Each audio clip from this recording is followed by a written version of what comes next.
이 행성의 이름은 고대 로마의 전쟁의 신에서 유래했다. 밤하늘을 제멋대로 이동하는 것처럼 보이는 이 행성은 오랫동안 인류의 주목을 받아왔다.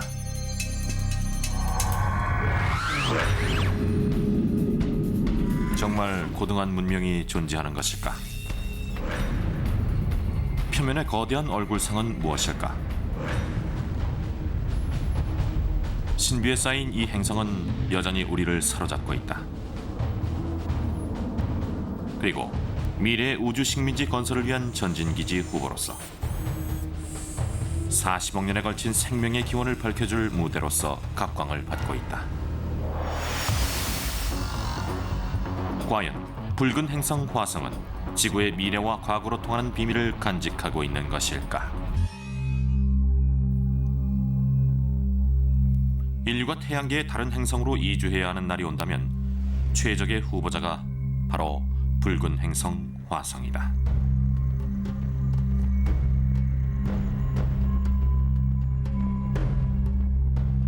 지구인들에게 화성은 지구의 한 지역을 떠올리게 만든다.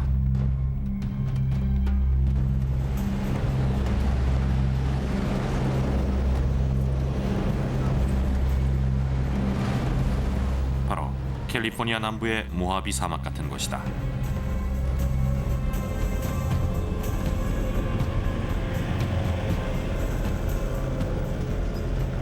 우주 생물학자인 케네스 닐슨 박사에 따르면 이 사막은 화성과 매우 흡사하다. 때문에 박사는 화성의 상태를 이해하기 위해 이곳을 자주 찾는다고 한다.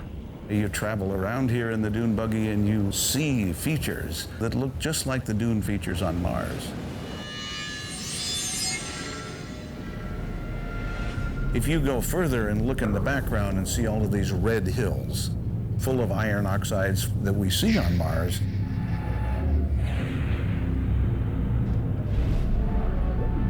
Mars is filled with iron, and its oxidized iron, basically rust, turns into dust particles.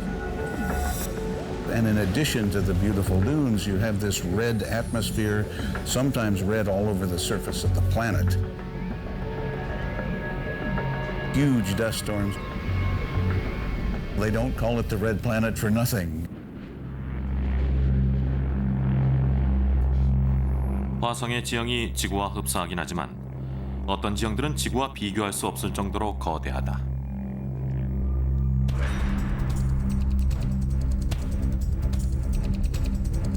올림푸스 몬스는 라틴어로 올림푸스 산을 뜻하는데 태양계에서 가장 높은 봉우리로 알려져 있다. 화산 표면에서 무려 24km 가까이 솟아있는 휴화산이다.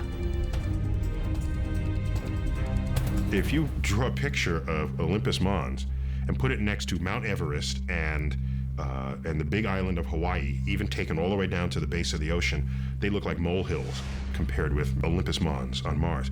That mountain is so large, you could be on its slopes and you would not know that you're on the slope of a volcano because the base is so huge before you get to its summit.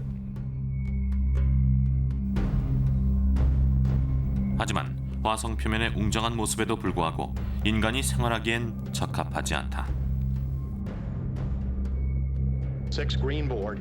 5, 4, 3, 2, 1. Engine start and liftoff of the Delta II rocket carrying the Spirit from Earth to planet Mars.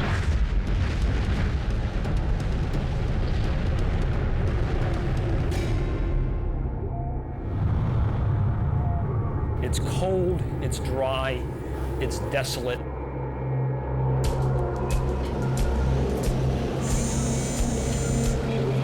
There are dust storms that can darken the skies for weeks or even months at a time. It goes down to 100 degrees below zero at night, every night.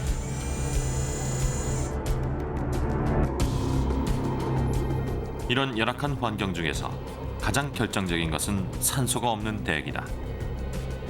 가끔 구름층까지 형성되는 대기가 존재하지만 거의 이산화탄소로 이루어져 있다. So it's not a nice place. You wouldn't enjoy it if you went there.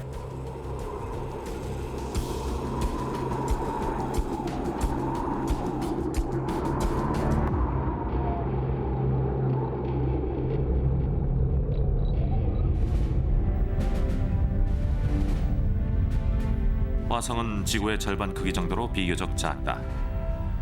지구에서 가장 가까울 때에도 5,500만 킬로미터나 떨어져 있다.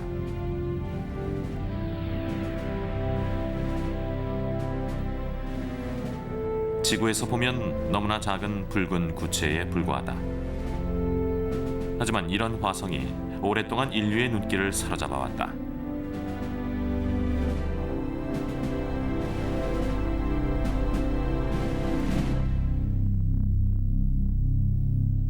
그 이름은 로마 신화에 나오는 전쟁의 신 마르스에서 유래됐다.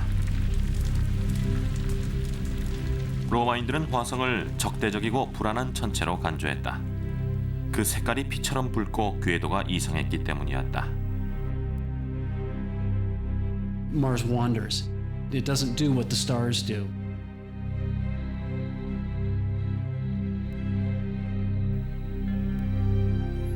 화성은 때때로 뒤로 움직이는 것처럼 보이는데 이런 기이한 움직임 때문에 오랫동안 관찰자들은 혼란스러워했다. 하지만 1514년 화성의 움직임을 관찰하던 폴란드의 천문학자 니콜라스 코페르니쿠스가 혁명적인 이론을 내놓았다. For much of recorded history, people thought that Earth was at the center of the universe. So along comes Copernicus, and he says, no, maybe the Earth isn't at the center of the universe. Maybe the explanation for all this is that things are going around the sun. And if all the planets are going around the sun, then we can explain why, as Earth passes Mars in the orbit, Mars begins to wander in our sky. It looks like it's going this way, and then it starts to go this way. 코페르니쿠스가 화성을 관측할 무렵 화성과 지구는 이미 45억 년 가까이 각자 공전하며 서로를 지나쳐가고 있었다. 그동안 두 행성은 아주 다른 세상으로 진화했는데 한쪽은 따뜻하고 습하며 산소가 풍부한 환경으로 다른 한쪽은 춥고 건조하며 산소가 고갈된 환경이 됐다. 하지만 두 행성이 원래부터 아주 달랐던 것일까? 과학자들은 화성도 한때 표면에 많은 물이 흐를 정도로 따뜻했다고 추정하고 있다. When we look at Mars today, in our best satellite images, they tell us the same message we heard with the first missions to Mars, and that is that there's no liquid water on the planet today. But there's virtually incontrovertible evidence that there was water there in the past. Everybody knows that when water flows through any sort of dirt, there are characteristic structures that are a function of that water running through. And when we look at the pictures of Mars, the satellite images, we see very similar structures leading us to the absolute conclusion that Mars was once far warmer and wetter than it is now. 하지만 화성은 황량한 사막처럼 변해버렸다. 도대체 무슨 일이 벌어졌던 것일까? 어떤 우주 현상이 한 행성의 모습을 완전히 바꾸어 놓았을까?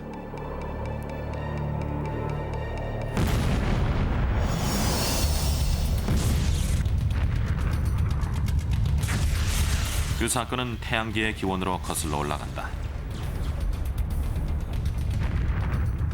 대략 45억 년 전, 우리 태양계의 씨앗이 초신성 속에서 싹트고 있었다. 별이 폭발하면서 분자 입자들과 기체 덩어리가 소용돌이치는 곳이었다. 이 기체 덩어리, 즉 성운이 식기 시작하자 밀도가 높아졌고 입자들이 모여 고리 모양을 이뤘다. 입자들이 뭉친 덩어리는 점점 더 커지면서 행성으로 발전해 나갔다.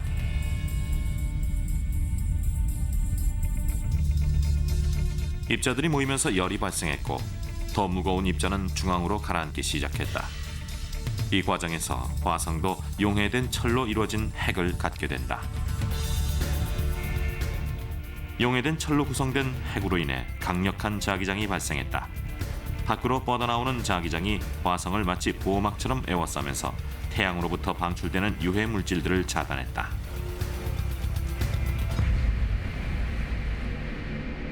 You have this constant pressure from the sun, which we call the solar wind.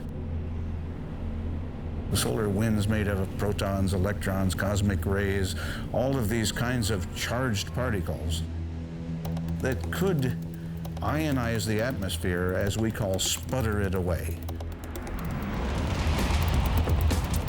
화성은 보호막 구실을 하고 있던 대기의 대부분을 잃게 된다. 그리고 행성의 형성이 끝나자마자 식어가기 시작했다.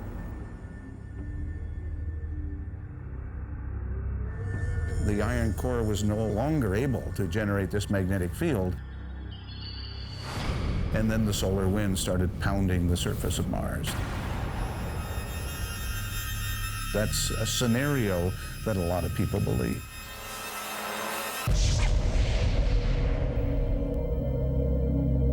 대기가 손실되면서 화성의 표면은 따뜻한 온도와 일정 압력을 잃게 된다. 액체 상태를 유지하기 위해 따뜻한 온도와 압력이 필요한 물은 더 이상 화성 표면에서 존재할 수 없게 됐다. You put a pan of water out on Mars, it's going to evaporate very fast and try to freeze at the same time. One or the other will win out, but you won't have a nice liquid pan of water.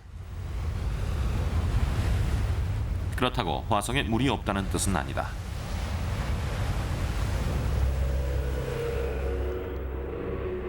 액체 상태의 물이 존재하기는 불가능하지만 얼음까지 없다고 단정하긴 이르다.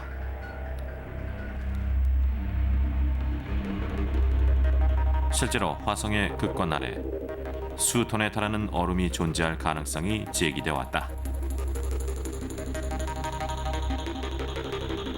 만일 극관 밑에 얼음이 있다는 걸 밝히게 된다면 우주 탐사의 신기원이 열릴 것이다.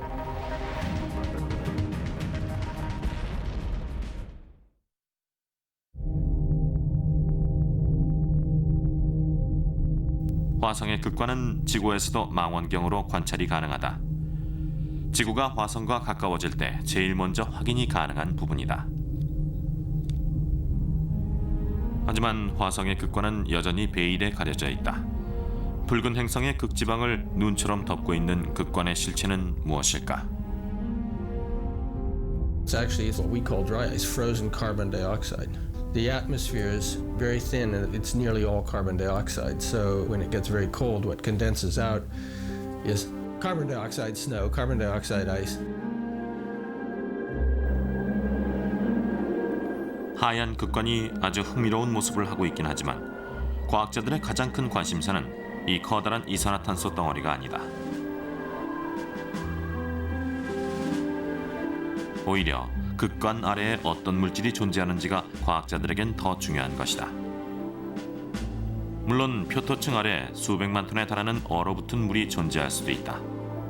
실제로 물이 얼은 듯한 흔적이 북극에서부터 수백 킬로미터에 걸쳐 사방으로 뻗어 있는 것처럼 보이는데 과학자들은 이것을 광대했던 바다의 흔적으로 추정하고 있다. Likely the water is now frozen in a kind of permafrost beneath the surface. But maybe there are pressures and temperatures in various areas of Mars that have liquefied the ice and created perhaps aquifers.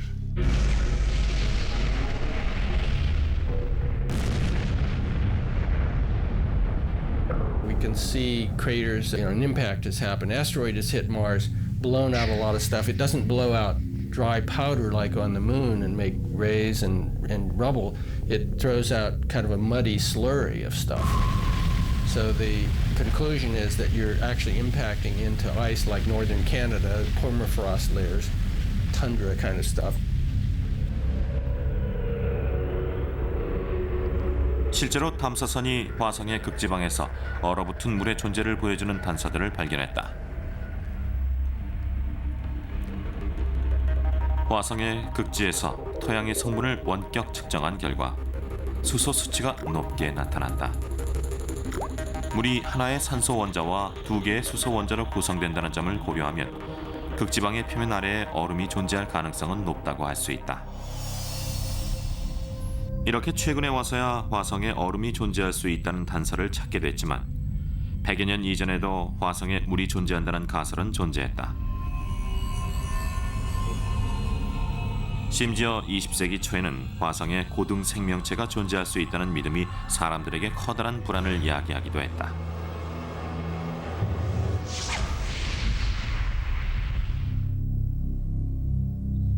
천문학자들이 망원경으로 처음 화성을 관측한 때가 1610년이었다. 그 후 광학 기술이 계속적으로 발전하면서 지구의 관찰자에게 화성은 조금씩 선명한 모습으로 변해갔다.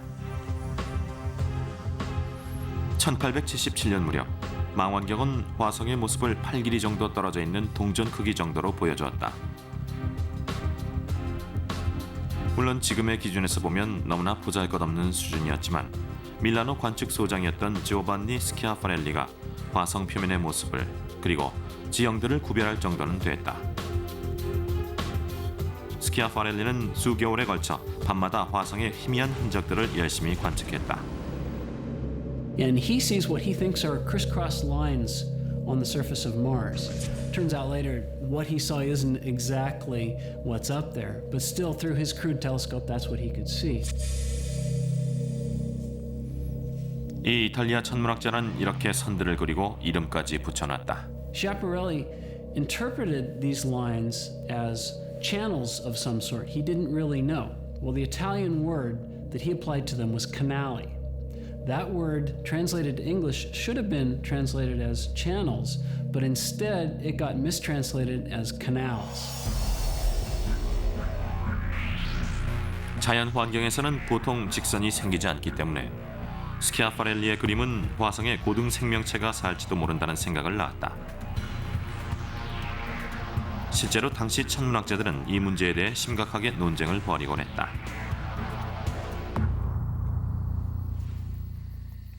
(1894년) 미국 보스턴의 부유한 실업가인 퍼시벌 로웰은 화성 문명설에 매혹돼 거금을 투자해 애리조나주의 플래그스태프에 대형 천체 망원경을 설치했다.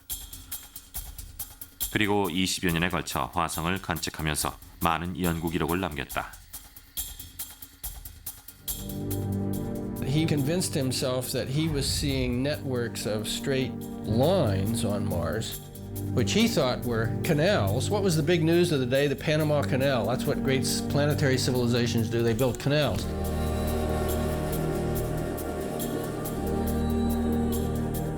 So this was canals to bring the water down from the polar ice caps. Mars was cold and far from the sun and dry, and so he knew that, and so he thought, well, I have to move the water to live on Mars.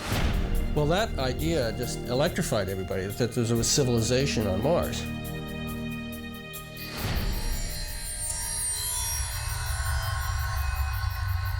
(1938년) 할로윈 밤 오선 웰스라는 젊은 배우가 영국의 소설가 허버트 웰스의 우주전쟁을 극화한 드라마를 방송했다. 사악한 화성인들이 지구를 공격한다는 내용이었다. We now return you to Carl Phillips at Grover's Mill. Ladies and gentlemen, here I am. Wait a minute, something's happening. There's a jet of flame springing from the mirror and it leaps right at the advancing men. Lord, they're turning into flames.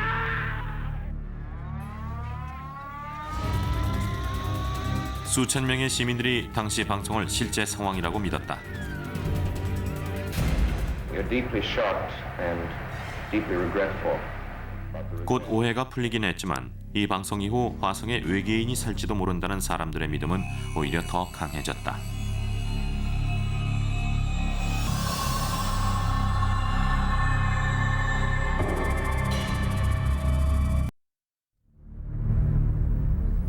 화성은 오랫동안 인류의 호기심을 자극해온 행성이다. 그리고 20세기 중반 우리는 화성의 보다 자세한 모습을 알 수 있게 된다.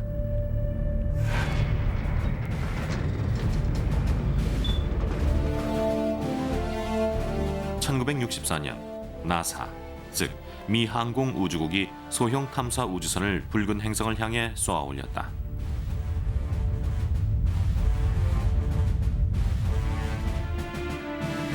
그 우주선이 바로 메리너 4호였다.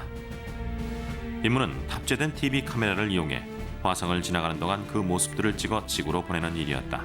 하지만 기회는 한 번뿐이었다.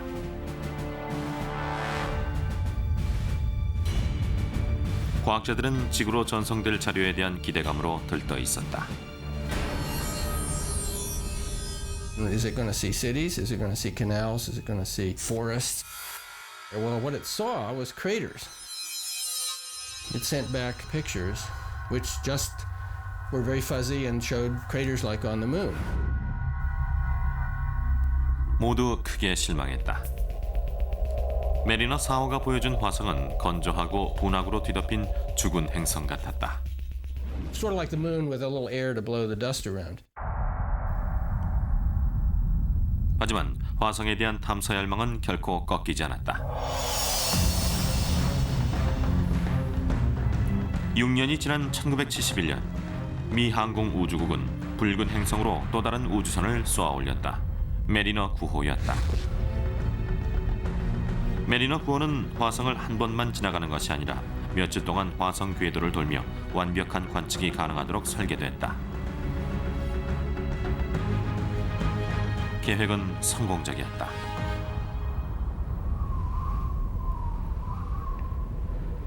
화성의 거대한 모래 폭풍이 지나간 후 메리너 9호가 놀라운 사진들을 전송하기 시작했다.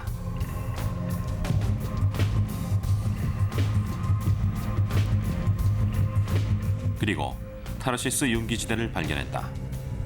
불룩솟은 배처럼 적도 근처에 자리 잡고 있었다. 타르시스는 집중적인 대규모 화산 활동의 결과다. 타르시스 융기지대에서 눈길을 사로잡는 곳이 거대한 화산인 올림푸스 몬스다. Olympus Mons is about the size of Missouri. If you put it in the middle of the U.S., it would dominate that picture. If it had a major eruption, a volcano of that size would probably fill up one state on every side of Missouri. So my hometown in Iowa would be under lava. Interestingly, it's composed of, we think, 3 separate volcanoes, or at least it's erupted in 3 different ways. If you fly over the top, you see 3 separate calderas. So it isn't just 3 times larger. This is a monster geological event.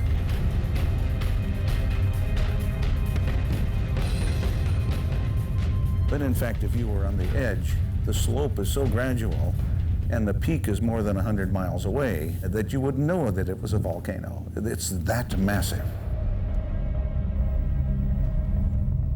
화산은 또 있다. 동남쪽으로 수백 킬로미터 떨어진 지점에 비슷한 크기의 거대한 화산 3개가 대각선 형태로 솟아있는데 지구의 그 어떤 화산보다 더 크다. 화성에서 메리너 9호가 찾아낸 놀라운 지형들은 타르시스 지대에만 국한되지 않았다.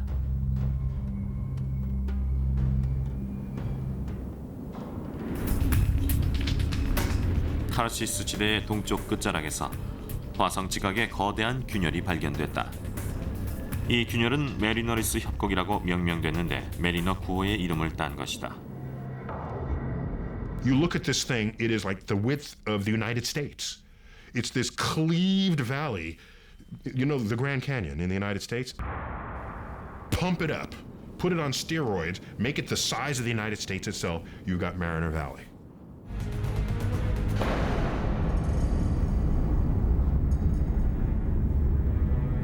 화성 표면에 거대한 균열이 생긴 이유는 여전히 베일에 가려져 있는데 이렇게 추측하는 과학자들도 있다. One mechanism which I like is that there's a place called the Tharsis Bulge not far away, in which so much lava and other things have accumulated that it's felt it could put a giant torque on the surface of Mars and pull this apart like a zipper.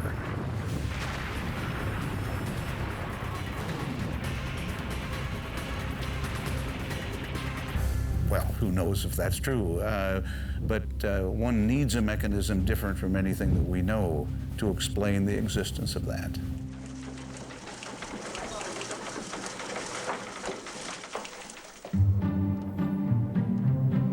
메리너 9호의 임무가 성공하면서 미 항공우주국은 화성에 우주선을 착륙시킬 계획을 세우게 된다. 과학자들도 생명의 흔적을 찾기 위해 암석과 토양 샘플을 분석할 수 있길 기대했다. 1976년 바이킹 1호가 이 임무를 위해 화성에 접근했다.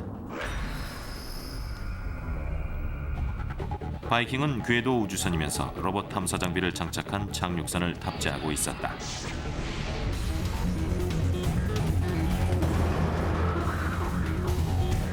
get right down on the surface and we scoop up some soil and we don't find a thing. Mars looks like a cold, dry, dead place.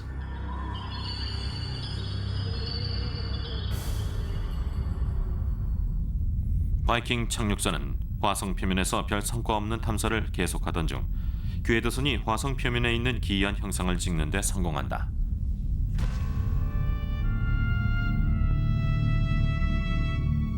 사이도니아라고 불리는 지역의 상공을 지나는 동안 십자 조명 방법을 사용해 한 지형의 이미지를 얻게 된 것이다. 그런데 놀랍게도 인간의 얼굴 형상처럼 보였다.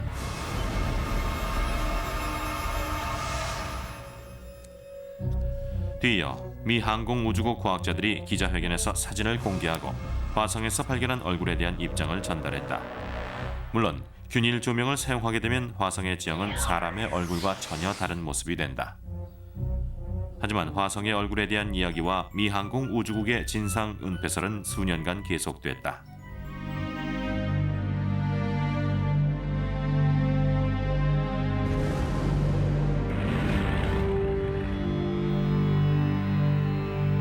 한편 화성 연구자들은 바이킹 탐사 후 더욱 현실적인 문제에 부딪히게 된다. 바이킹 탐사에서 생명체의 존재에 대한 증거를 찾아내지 못하자 화성에 대한 관심이 한동안 사라져버린 것이다.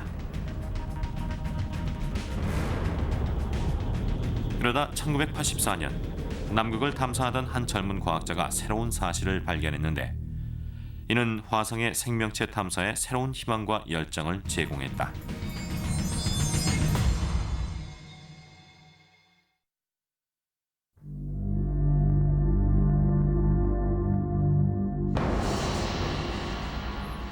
(1984년 12월) 미 항공우주국 지질학자들은 남극에서 운석을 탐사하다가 특이한 표변을 찾아낸다.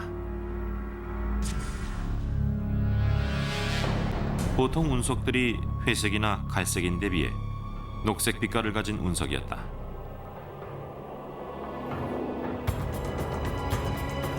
이 샘플들은 휴스턴의 존슨 우주센터로 옮겨져 보관됐고 일단 ALH-84001로 명명됐다. 비록 녹색이긴 했지만 과학자들은 운석이 소행성의 조각이라고 주장했다. So the rock was pigeonholed into a group of meteorites and it stayed there for 6 or 8 years. Misclassified.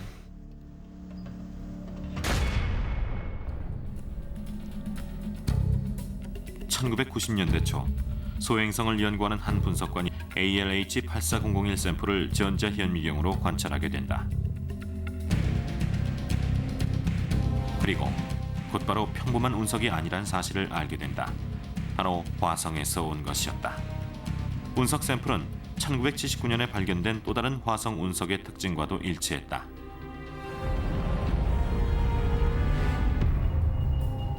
더 많은 과학자들이 이 샘플 연구에 투입됐고 놀랍게도 탄소 알갱이처럼 보이는 흔적을 찾아낸다.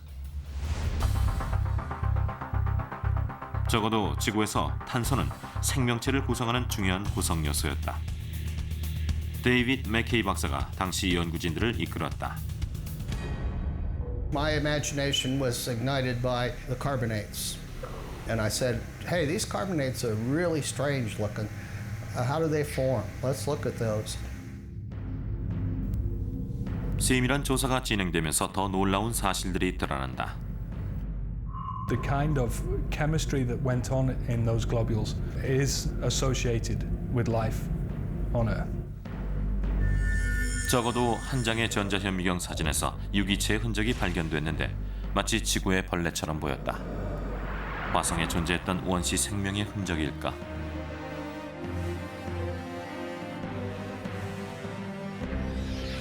I think that worm is biologic. Whether it's a complete fossil of bacterium is problematical. It could be a part of a bacterium. It could be a section of one, but it's biologic in my view.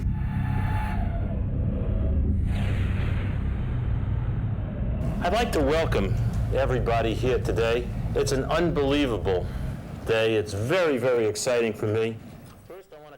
1996년 2년에 걸친 조사가 끝났을 때 연구진은 조사 결과를 4가지로 분류된 증거들과 함께 발표했다. 그들은 ALH-8400의 일부 성분이 화성에 존재했던 과거 생명체의 흔적일 가능성이 있다고 결론지었다. We conclude that this is evidence for early life on Mars. 하지만 미 항공 우주국의 조사 결과를 모두가 믿었던 것은 아니었다. 즉시 전 세계 연구소에서 자체 분석을 실시하겠다면서 운석 샘플을 공개하라고 요구했다. 수개월 동안 격렬한 논쟁이 오갔지만 결국 어떤 의견 일치도 도출되지 않았다. 한쪽에서는 미 항공 우주국의 발표를 지지했고 다른 한쪽에서는 격렬하게 비판했다. If I could have the first slide, please. The features that you see may be any number of things. For example, 하지만 많은 과학자들은 화성 생명체의 흔적으로 제시됐던 암석의 구성 물질들이 광물 활동으로 인해 생겼다고 확신하고 있다. The majority of people would say that there is no relic biogenic activity in this meteorite from Mars. Dave's initial hypothesis was incorrect. I would say at this point that that's too simple a hypothesis to take. Don't think the work has been completed to a satisfactory endpoint to say either way. 이 운석에 대한 연구는 계속되고 있다. 비록 ALH-8400일 샘플이 화성 생명체의 증거로 인정받지는 못했지만 적어도 화성의 생명체에 관한 연구를 촉발시키는 계기가 됐다.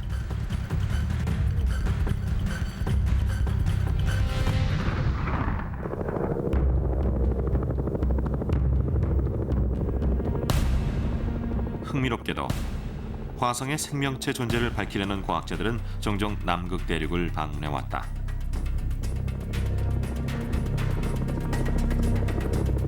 이 지역의 환경이 화성의 환경과 여러 가지 측면에서 유사하기 때문이다. 극한의 환경에서 살아가고 있는 지구의 생명체들이 한때 화성에 존재했을지도 모르는 초기 생명체에 대한 단서가 될 수도 있다.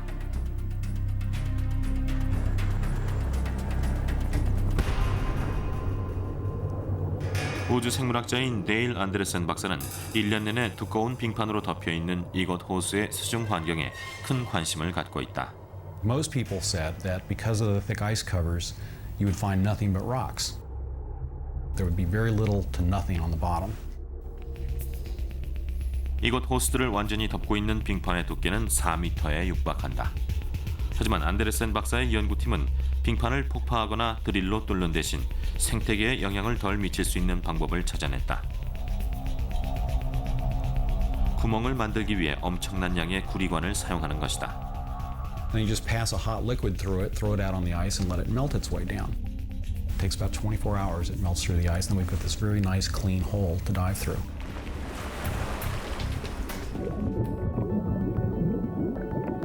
잠수부들이 장비를 완벽하게 착용한 후 물속으로 뛰어들었다.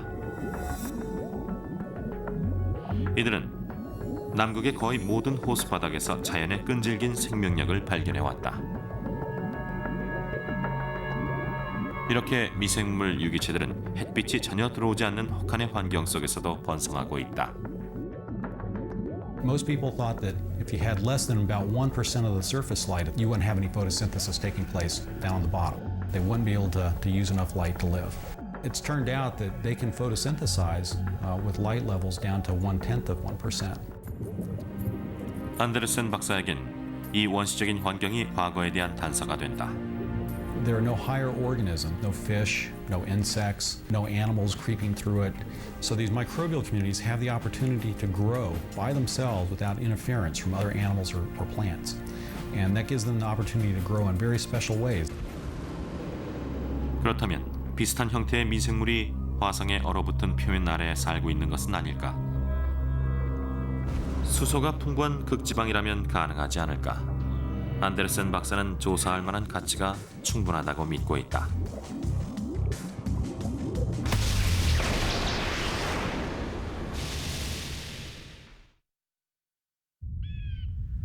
T-minus 10, 9, 8, 7, 6, 5, 4, 3, 2, engine ignition, and liftoff of the Delta II rocket with the Mars Exploration Rover. 2003년 여름 미 항공우주국 제트 추진 연구소가 2대의 탐사선을 화성으로 날려보낸다.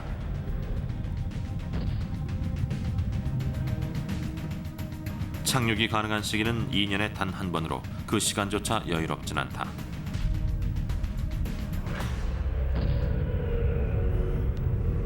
이 때문에 우주선이 정확한 시간에 발사돼 우주선과 화성이 정확히 예정된 지점에서 만나야 한다.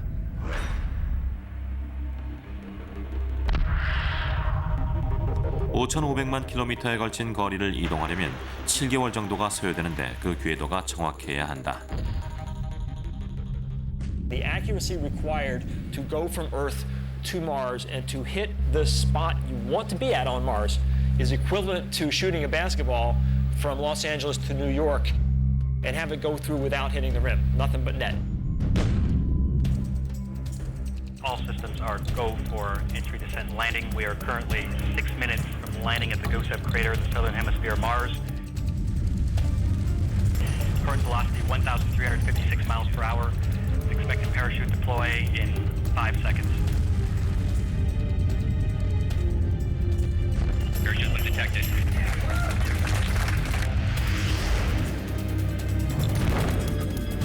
Expected retro rocket ignition on my mark.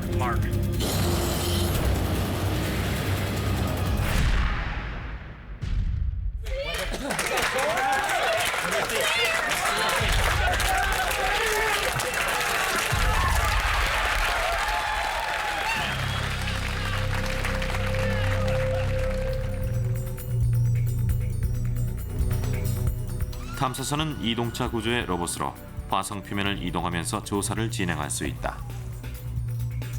The rovers are robot geologists. Their job is to be our eyes, our feet, our hands on the Martian surface. We experience Mars through them.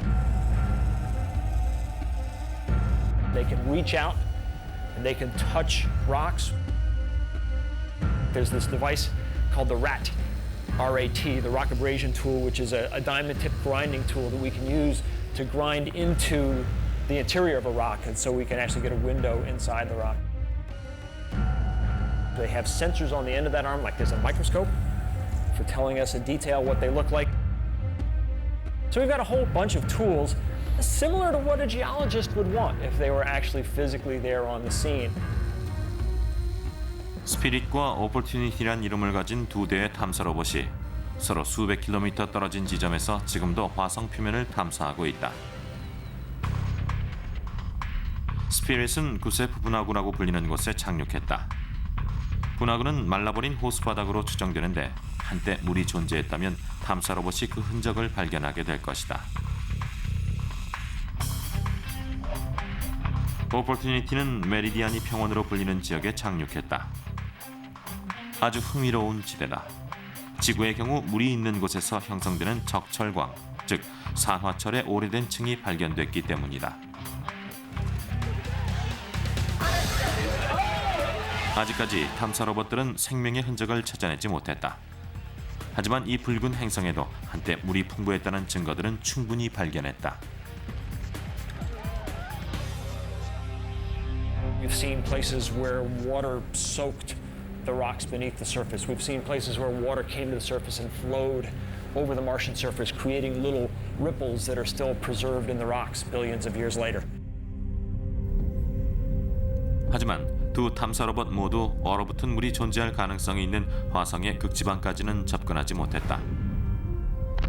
이 때문에 화성 극지방 탐사를 위해 2007년 여름 새로운 우주선이 발사됐다.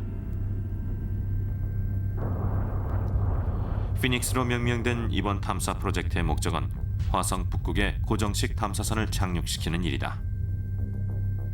탐사선 피닉스-1은 흙을 퍼올릴 수 있는 단단한 로봇팔을 이용해 북극의 토양을 조사할 예정이다. 애리조나 대학의 피터 스미스 교수가 이번 프로젝트를 이끌고 있다. Our entire scientific mission is about understanding the properties of the soil and its interaction with the ice and the properties of the ice and the ice interaction with the atmosphere. We have only one way to study it, and that's by using our robotic arm as our backhoe, if you like, that's going to dig a little trench and provide samples of both soil and hopefully wet soil, if we can find it, and ice. And we will analyze those samples with instruments on the deck of our spacecraft. 탐사선은 화성 표면에서 광선을 지구로 쏘아보내 토양 관측 결과를 보고할 수 있다. 하지만 피닉스 호가 화성 표면에 착륙하기도 전에 화성의 물 흔적을 보여주는 새로운 단서가 발견됐다.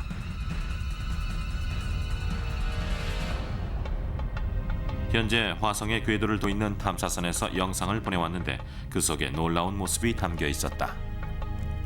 한 깊은 협곡 주변에 위치한 작은 계곡에서 불과 몇 년 전에 물 같은 액체가 흘렀던 것 같은 흔적이 남아 있었다. 2001년에도 우주선이 똑같은 지점을 찍은 사진들을 전송한 적이 있었지만 그런 흔적은 없었다.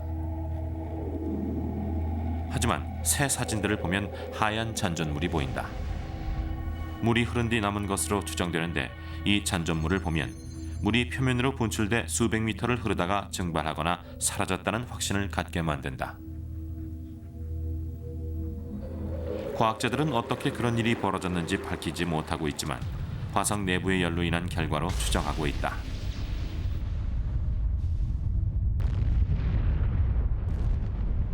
Clearly, it's a planet that's been volcanically active.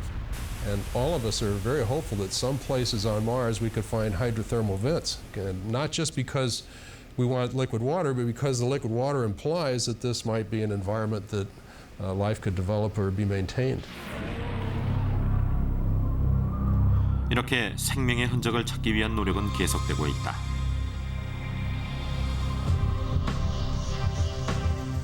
그리고 화성에 대한 모든 것을 알게 됐을 때 우리 인류는 더 나아가 이 광대한 우주에 생명체가 존재하는지를 밝히고자 할 것이다. I think humans have, since the dawn of consciousness, wondered why they're here and wondered what's up there and wondered if there's more. And answering that question will sort of put us in some kind of perspective. It'll tell us what our place is in the universe to some extent. 이처럼 화성의 생명체를 찾는 일은 지구 생명체의 기원을 밝히는 단서가 될 것이다. And there could actually be, in the case of Mars and Earth, a significant connection. You know, if Mars developed life itself, maybe the conditions were right on Mars, but they weren't right on Earth. But yet Mars seeded our planet. Perhaps through meteoritic collisions, pieces of Mars arrived on Earth.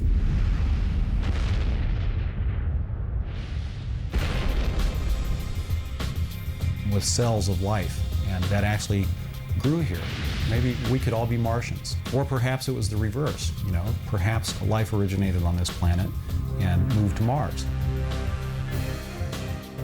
If we find evidence for life on Mars, and we know there's life on Earth, of course, then there's probably life all over the place. The universe is probably teeming with life. And if it didn't, then it makes us feel, I think, a little bit more special.